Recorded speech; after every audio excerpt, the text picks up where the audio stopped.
श्री शिवाय नमस्तुभ्यं मित्रों, जय महाकाल, हर हर महादेव। तो मित्रों, कैसे हैं आप सब? आशा करते हैं आप सब लोग बहुत अच्छे होंगे। मित्रों, हम सबको पता है कि आज है 5 मई और आज है रवि पुष्य योग का बहुत ही प्यारा सा दिन। यानी कि आज आप सभी लोग रात्रि में अपने घर में जलाएंगे एक पुष्य दीपक, जो कि आटे का होगा, और उससे आपके घर के परिवार की जो खुशियां हैं वो बरकरार रहेंगी। आपके घर में जो जाने अनजाने में पितृ दोष लग गए हैं वह भी समाप्त हो जाएंगे। तो चलिए मित्रों, जल्दी से वीडियो करते हैं स्टार्ट और बात करते हैं अपने पहले उपाय की, जो कि है पुष्य दीपक को आखिर हम तैयार कैसे करने वाले हैं। मित्रों, इसके लिए हम सबको स्क्रीन पे आटे का दीपक दिख रहा है, तो आप सभी लोगों को एक आटे का दीपक लेना है। इस आकार का बनाना अनिवार्य नहीं है, आप जैसे बना सकते हैं उस आकार का आप इसे बना लीजिएगा। बस इसमें आपको चौमुखी बत्ती का प्रयोग करना है, यानी 2 लंबी लंबी बत्ती आप इसमें लगाएंगे। और आज रविवार का दिन है, तो ना ही सरसों का तेल और ना ही हम घी का प्रयोग करेंगे, बल्कि आज इसे आप तिल के तेल से प्रज्वलित करने वाले हैं। ठीक है। दीपक तैयार होने के बाद अब इसे आप उठाएंगे और आपके घर के जब भी कोई भी व्यक्ति, चाहे अच्छा आता हो, हमारा मित्र आता है, शत्रु आता हो, जो भी हो, घर के मुख्य दरवाजे से ही अंदर आता है, तो इसे लगाने का भी नियम यही है कि आप अपने घर के मुख्य दरवाजे के बाहर सबसे पहले काले तिल का आसन लगा लेंगे। आसन लगाने के बाद में इस दीपक को उन्हीं काले तिल के ऊपर आप स्थापित करेंगे। इसके बाद में अब आप यहाँ पर अपने इष्ट देव को याद करते हुए इस दीपक की चारों बत्तियों को प्रज्वलित कर देंगे, क्योंकि यह पुष्य दीपक है। आपको हाथ जोड़कर विनम्र निवेदन करना है कि आपके घर की जो भी परेशानियां हैं वो दूर हो जाए, आपके घर में खुशियां हमेशा सदा बनी रहें। ऐसे कामना करते हुए इसके अंदर आपको जलते हुए दीपक के अंदर थोड़े से काले तिल और डाल दीजिएगा, और जब तक यह दीपक ठंडा ना हो, अर्थात जब तक यह जलता रहे, आप अपनी मनोकामना कह सकते हैं।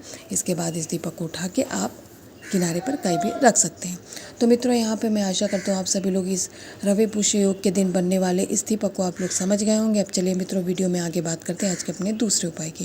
मित्रों, हमारा जो दूसरा उपाय है वह है जो कि पितृ दोष लग जाता है, उससे आपके घर में बहुत सारी परेशानियां होती रहती, लेकिन हमको पता नहीं होता कि हमारे घर पे पितृ दोष लगा। उसके लक्षण यही होती कि मेडिसिन जो होती है, घर में कोई बीमार है तो वो असर नहीं करती, और भी बहुत सारी परेशानियां। तो इसके लिए आपको लेना है 1 चुटकी काला तिल।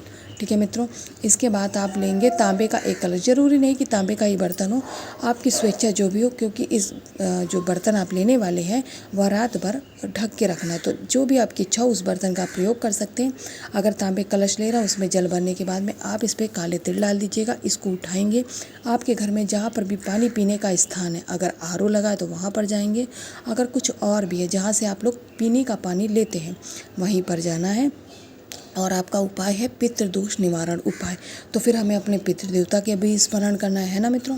तो जो आपके पितृ देवता कौन है? अरे माँ, यही है ना। तो अरे माँ नाम लेते हुए इस कलश को आप यहाँ पे ढक करके रख देंगे, क्योंकि यह कलश का अभी आपको कार्य नहीं करना, बल्कि यह पूरी रात्रि यह कलश ऐसे ही रखा रहेगा।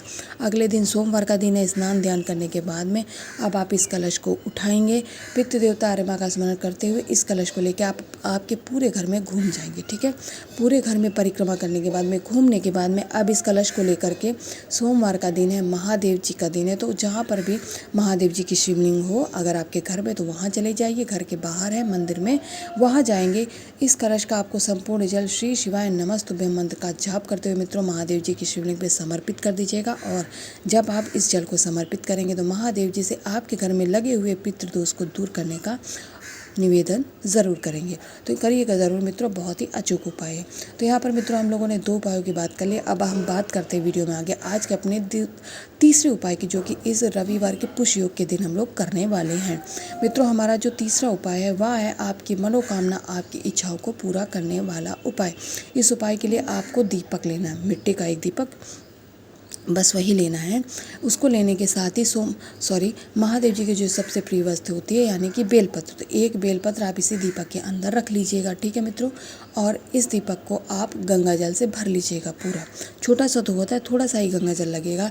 इसे भरने के बाद में अब आप इस दीपक को उठाएंगे। ठीक है। बेलपत्र रखा है, गंगा जल भरा है, ठीक है मित्रों, कोई और पात्र मत लीजिएगा, मिट्टी का ही दीपक लीजिएगा। इसके बाद में अगर आपके घर में महादेव जी का शिवलिंग तो आप वहाँ जाएंगे, अगर घर के पास में है जहाँ पे आप उपाय करते हैं वहाँ आपको जाना है। सबसे पहले आप उस बेलपत्र को निकाल के महादेव जी के शिवलिंग पे समर्पित कर दीजिएगा।